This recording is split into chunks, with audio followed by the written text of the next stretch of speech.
be done, looking at the site. Question. How much is the rope with the buoy line?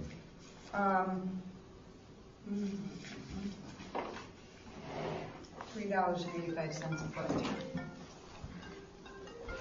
Well, you know what it looks like. Yeah, I know what it looks Yeah. like, and we've had complaints with the boats going in amongst the swim buoys, Yeah. and I'm thinking that a float line A wouldn't. float line in between.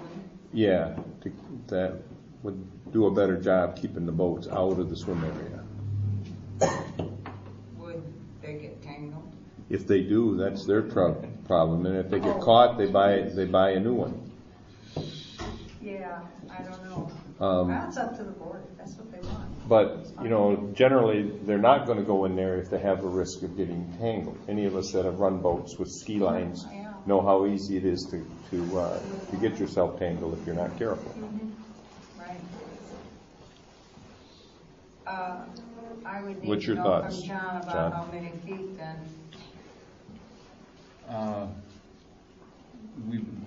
We haven't had the ropes, and it just seems like one more thing to take care of. I guess, do you know of any place on this lake where they are using the ropes? I just remember having a couple of complaints over the course of the last several years about boats getting in amongst the swim buoys. And I remember the complaints. I just wonder about the rough water and the whether it can hold up and how the kids are going to hang on it and that kind of stuff.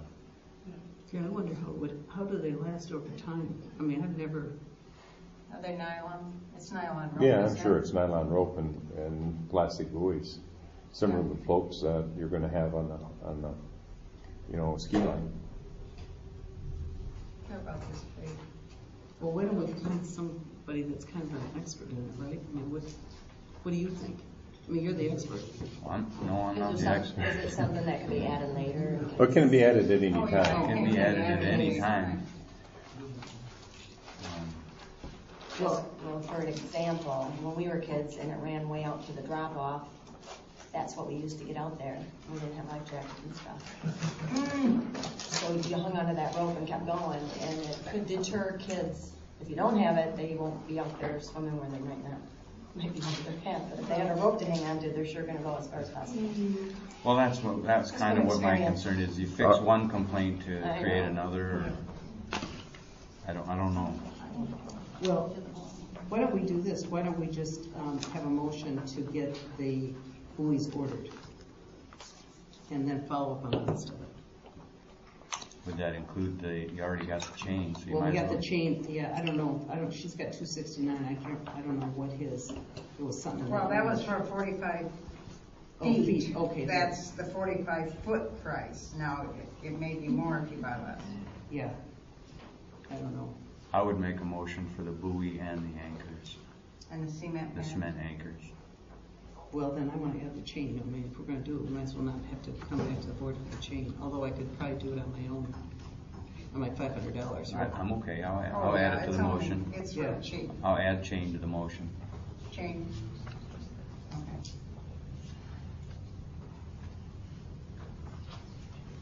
Okay. So what I'll is support this the the motion. amount? Should we not to exceed 2,700 or 2,800 or 3,000? Let's say not to exceed 3,000. Not to exceed. 3,000. Is everybody okay with that? Mm-hmm. Okay, you made the motion? John. John made the motion? Yeah, I'm okay with that. Okay, Kathy supports it. All in favor? Aye. Opposed? Okay. Next one is a cleaning proposal. And I think that's in your packet. I met with as a matter of fact, Dennis gave me the name of this guy. His name's KSS Cleaning Item, Cleaning Supply. And he's doing this on the island, but he could save us a considerable amount of money in a couple of areas. One he would put in a 4-roll dispenser, but it's twice as much paper. The paper that it's a high capacity bath tissue dispenser, and it has more 2,000 rolls of paper on each roll. 2,000 feet. 2,000 feet, sorry. 2,000 rolls, 2,000 feet of paper on each. Just calm down, Grandma. Everything will be okay.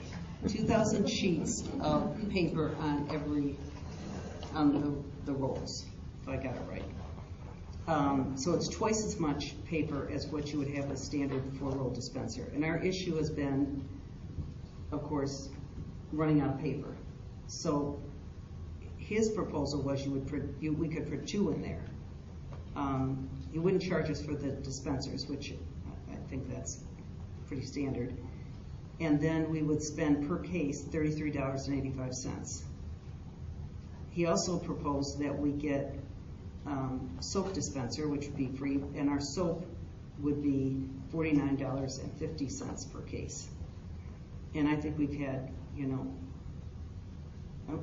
the key that he told me about, which I really appreciate, is that we need to have MSD sheets for any materials that we use in there or that we use to clean in there.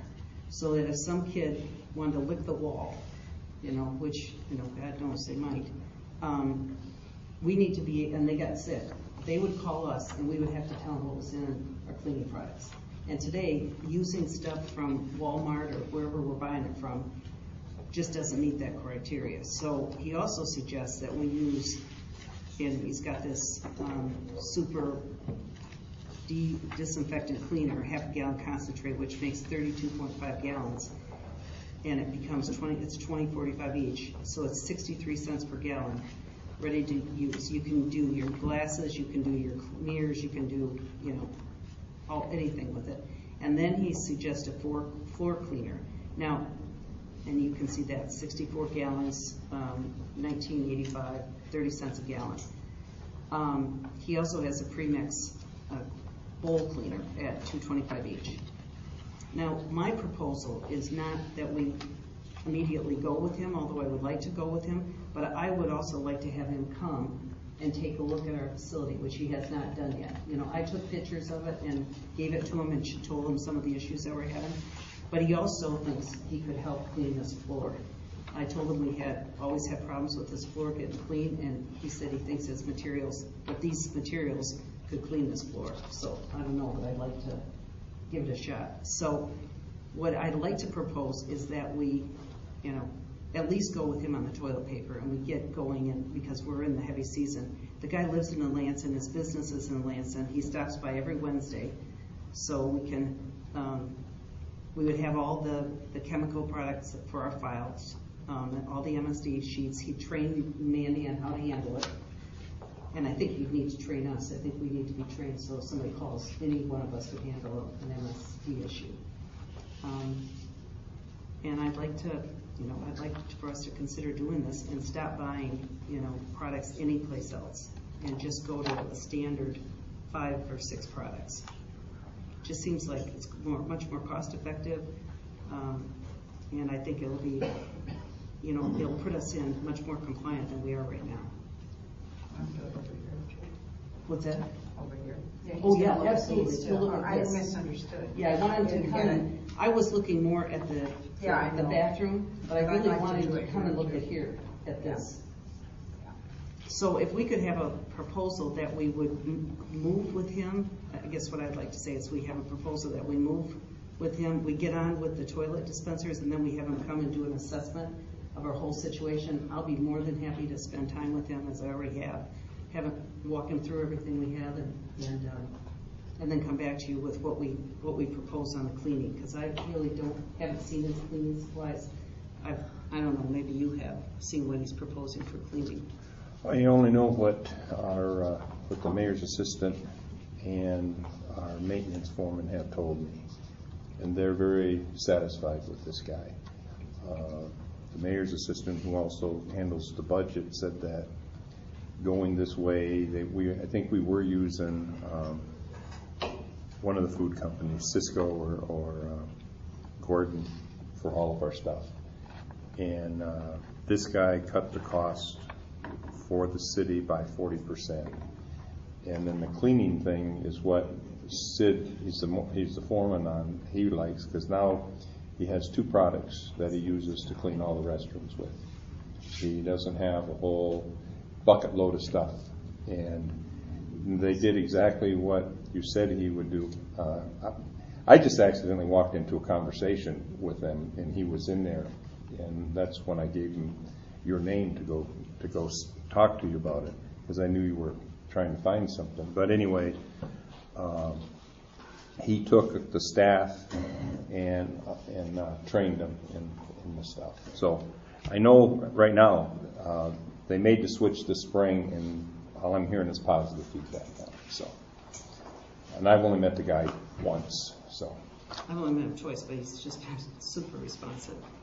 So, and he's close. I mean, if we have an issue, he's really close to us. Set up a meeting and have a go through with them, see what he can do. Could we move forward with the toilet tissue dispensers and the toilet Well, we're tissue? running short over there all the time. We Right. gotta fix that problem. That's what I want to do. I want to get on that like right now. would you suggest putting the same things in these? Well, I wanted to see this. He's gonna make an I want- assessment here, but in the meantime, she'd like us to make a motion to take care of the restrooms. I'd like to get the restrooms done as soon as possible. And So- then I want him to come and do an assessment on the rest of the stuff, and I'll come back to you with what he says, including this. But I can't see why we wouldn't use the same stuff.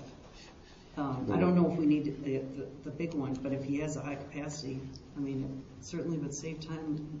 And I would think the same thing for the other side of the lake too. Oh, absolutely. I mean, once we do it here, we got to do the same thing for this. So that's going to be more important, or we're going to have somebody run over there doing toilet paper every day, which I think that'll be a mess. So that's what I'd like. I'd like the motion to, well, I shouldn't make a motion, but I'd like the motion to say we move forward with the toilet paper and this first part of the proposal, the soap dispensers, and then we bring the guy in for a evaluation of all the cleaning and our restrooms here. I'll make that motion. Is there a support? Yeah, I'll support it, but discussion? Yeah.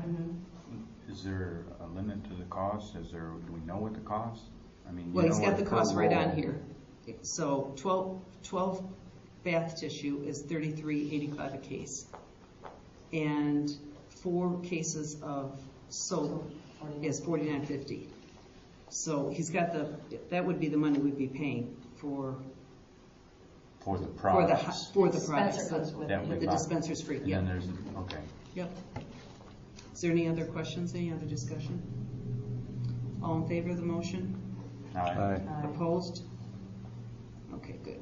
We'll move forward. So that's just the first part of this. Yep, the first part, right? The top. Yeah, I got you. Okay, the bid to award the vault bathroom. I received a letter from June 11th from Wade Trim. I think you all have it.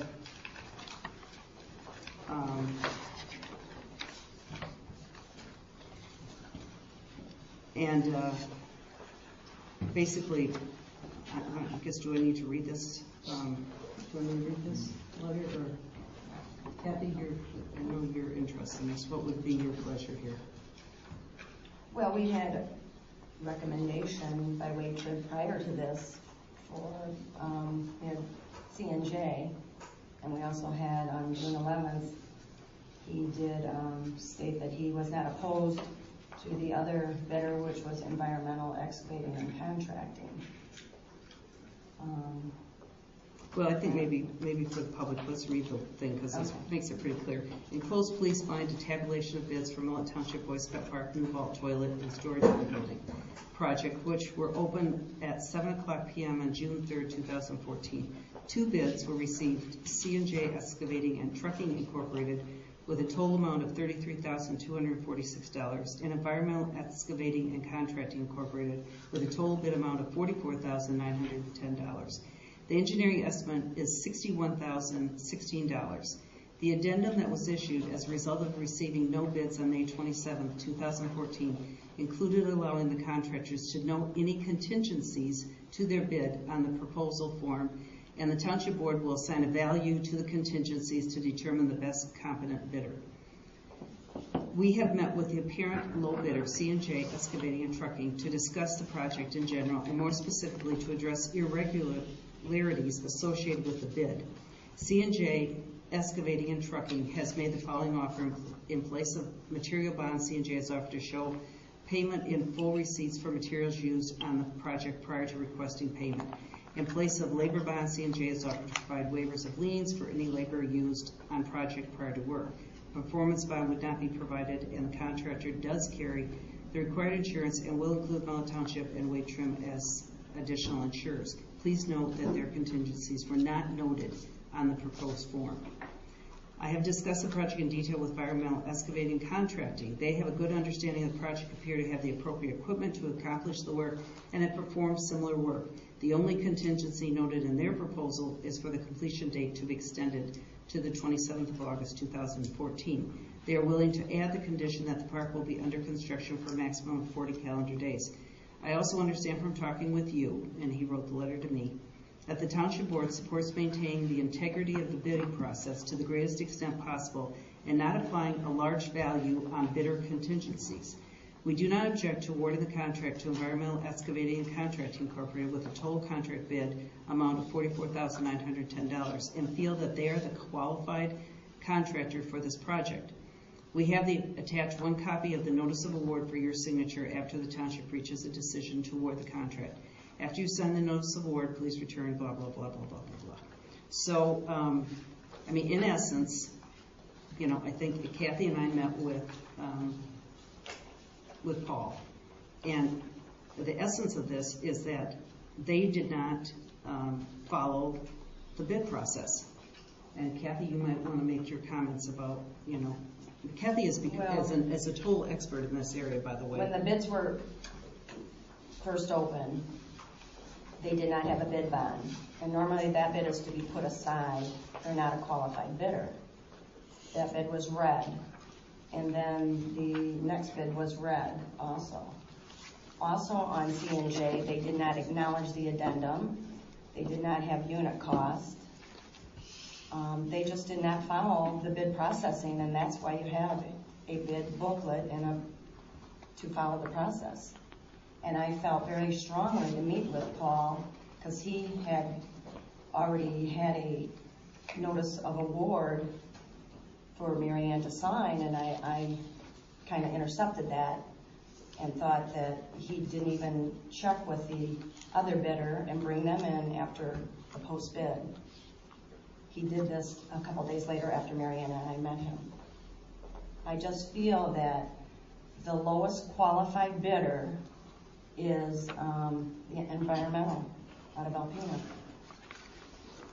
And I think that Kathy and I were pretty adamant about our feeling is that if we put together a bid package and we have a reputation in this township for not following those bid packages and going with this contingency approach, that's why a lot of people don't want to bid with us. And I've talked to 2 contractors since this happened, and both of them, I asked them why they didn't bid on this project, and both of them said, because we never would have got it, because you already determined who you want. And I said, that's not true. That's not how we're running this township. But I feel in this case, and I think Kathy feels the same way, that, you know, we went against the bid process, which is to follow what the bid says. If it says you have to have a bid bond, and the first thing he has is no bid bond, then there's no reason we should. And we threw out, if you remember, one of the low bids on the park because there was no, he didn't follow the procedure. Unit cost, he didn't have the unit cost. He didn't have the unit cost. We threw that bid right out. This is the same scenario. There was a little bit of difference also in the vaulted toilets themselves. C&J's bid was almost 50% less than the engineer's cost, and Paul really couldn't give me an answer why he didn't ask them how they could do that for that amount. You have to interview both people, both bids. So I think we as a board need to agree on who we want for this.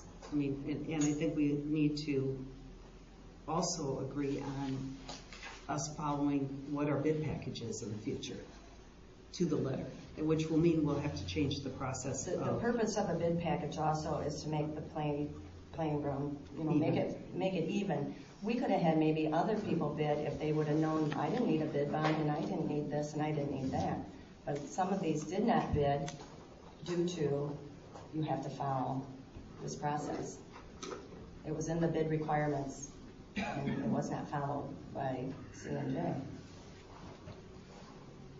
So I think I would entertain a motion to accept the current whatever proposal by Paul to accept the environmental excavating contracting company's bid for $44,910. Discussion? Yep. Well, I need a second. I mean, I need a proposal. We need a. We always put in the paper that we reserve the right to reject Yes, you any and all bids. And it sounds like you have a couple contractors that didn't bid because they didn't feel like we were following the procedure. And it sounds like you've got a plan to follow the procedure. I would suggest we rebid and let them contractors have a chance. I'm not willing to rebid. I think those contractors did have a chance. They had a chance. No, They could have followed the bid process. They refused a chance because of what you found. Well, in your this is research. after the fact. This is after the fact. This is after So, the fact. they They must had the have knew. bid package. They They must had have the knew. same big package that the other two bidders had. I think the point I'm trying to make isn't that there were other people that didn't bid that would have bid. The point is that our township has a reputation for not following the bid package. And that's not the reputation I want. If we put out a bid package, I don't care about that little word in there that says you can change your mind anytime you want to. That should be eliminated in my opinion. I mean, that's what we fell back on in this one, and I think that's totally wrong. I think if we don't meet the requirements of the bid, then we should never put out a bid package in a minute. And if we're willing to take contingencies, then we should put that in there. Why should we make an exception for somebody who didn't follow any of the process, didn't even follow the process in writing the contingencies in the second bid that we put out? I mean, I'm aghast that we would think about doing anything other than following the process. We should follow the process, and we should rebid this. We should That's not exercise the the right that process. we kept for ourselves. That's not the process. John, let me just say one You're thing. suggesting an $11,500 difference, and we accept it because he's the only one left. And I'm saying rebid. But he followed the bid He process, followed. and so couldn't have C&J, and so couldn't have anybody else if they wanted to. We Paul only had flip-flopped two on his bids. recommendations. Pardon me? Paul had recommendations, and then he's changed his recommendations, is what I've seen in the last 30 days. Absolutely, because we told Paul, I told We had a Paul, he meeting had a meeting with with Paul, couldn't even answer the questions of why. He said, his comment to me was, both of us, I thought the township liked to go with contingencies. I said, where the hell did you get that from? Why would we put a bid package together if we like to go with contingencies? We would have said that in our bid package. I mean, this is a legal process. This isn't something we do fly by the seat of our pants. We're in a legal process. These people could sue us if we don't take them and if we put up another bid. This is not just a little... I don't argue anything that you're saying. I'm saying we should rebid it. But why would we rebid it? We have a qualified bidder. We should rebid it because we reserve that right for these kinds of problems and issues that arise. No. That's why we you can put it in reject there. all bids. You can reject any That bid. doesn't That's right, mean- and we should. We should reject all, and we should have everybody on the same page, especially now that Paul has flip-flopped and decided that this is the way we should do it. No, I he think has- Paul, we have some questions with Paul and his process. And I think Paul was really shocked by Kathy is an expert in this. She's been doing this for 20 years. She knows more about contracting in her little finger than any of us do. I was the one that intercepted an email that it was going to be awarded to C&J, and I said, well, wait a minute, they didn't have a bid bond, and they didn't have this, and how is this going through like this? So I called MaryAnne with my concerns, and then Paul said he would meet us a couple days later, which he did. But now, this one dated the 11th, we met him maybe on the 9th. Yeah. He was ready to award it to somebody that he didn't even talk to the other. So He never I had said talked to to the him, second bidder. he was supposed to be the best interest of the township. Right? I almost wanted to go to his supervisors, but we did not. So then he comes up with this letter, and he says, well, he's a qualified one, it's okay with me if you want to go with that. The environmental followed the process. They are a qualified lowest bidder. I'm sorry we only had 2 bidders, but they followed the process, and they are lower still than the engineer's cost, estimated cost. They're almost 20,000 lower than these. And they'll do it this year. I say, I would like to make the motion that We should do it this year. environmental. There's no question we should do it this year. We've essentially already rebid it once, John. That's where my feeling about it. We put it out. We had a bid opening. We didn't have a single bid on the table. So then we went out trying to beg people to bid. Yeah. And they still didn't bid. And to my knowledge, nobody approached this environmental. They finally came through, saw the And they ad in did the paper, everything appropriately. and came through on their own. So I think we have a qualified bid. yeah, I think this was a lesson learned, and I don't think we need to waste more time. And I think the people of the township deserve a restroom facility that's something seriously better than a pit and a sandbox. I don't disagree with that. So So are you making a motion? Well, I would like to make the motion to award the bid to the lowest qualified bidder, environmental, I gotta find their name. Excavating and contracting. Excavating and Contracting, Inc. Inc., with a proposed amount of $44,910. And is there a second to that motion? I'll support that motion. Okay, discussion. I guess the only thing I would like to change is, it's been 3 weeks since we've dealt with this, so I would like to just amend it that, I don't know, August 27th is still a doable date for them. I think we just want to make sure Paul goes back and find out what is a doable date for them, given their maximum of 40 days to construct it. And we're 3 weeks behind. Are you okay with amending it to that? Yes. Okay. So, any discussion? Roll call vote. Can I Yeah. ask for a roll call vote? Yeah, sure.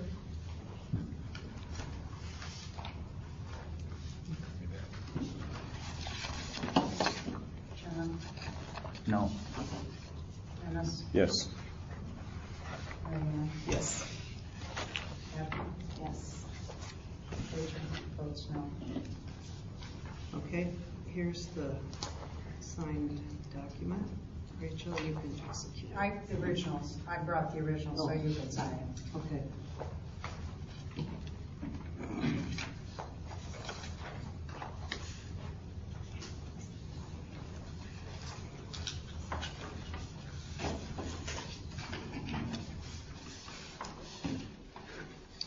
Okay, thanks. Okay, this is just quick update, but I think you all saw in the paper, or maybe you didn't, but there's a meeting on the 7th of July at Burt Lake Township Hall to talk about the trail. And I'd really like to encourage anybody in the audience that is interested in the trail extension down to either through Topinabee Mail Road or wherever we end up doing it, to attend the meeting. We got from and when I say we, Harold Yankoviak and myself got a windshield estimate from the Road Commission to do the project for $671,232.10. And we just freaked out. It's like, are you kidding me? So we just decided, he decided to have a meeting with NEMCOT there, and, but we're not going to take any action on that. So that's just information. What time? 7 o'clock. It's in the paper. It was in the paper yesterday. Clayton McGovern has asked us for he wants to do an Apex-shaped file conversion to record cards. And basically what this is there's some software that would convert our files for every individual card file to a digital shape file. And basically what it would be is that there would be a drawing for every home in our files. So instead of like now when you go into to look at homes when we're doing board review, we just have pictures. We don't, in some drawings, but this would convert everything into a drawing. And basically, it's going to keep the cost down, he said, as much as possible because it's going to be based on 9 units of government participating and buying it. So this is his estimated cost. His highest range cost for a standalone operation, which would not be us, would be 40 cents a parcel. And the lowest cost would be 32 cents a parcel, which is $615. So it's going to be someplace between $770 and $615. And Rachel, is that our part of the 9 unit? Did you? I have no idea. Yeah, I didn't either. I meant to call him. But I think maybe what our motion could be. Yeah, the following is based on 9 units of government. So But he that said- would be our cost. Yeah, but it just seems like it's so low. Well, it probably Maybe is it like is. $7,000 or $8,000. Yeah, maybe it is. It's not cheap. Yeah. We've done this before. We've done it before then. Well, I mean, long Okay. time ago. Okay. So anyway, I need a motion for him to move forward with this apex shaped file conversion at a cost of somewhere between $770 and $615. We're gonna need to budget $800. And we need to budget $800.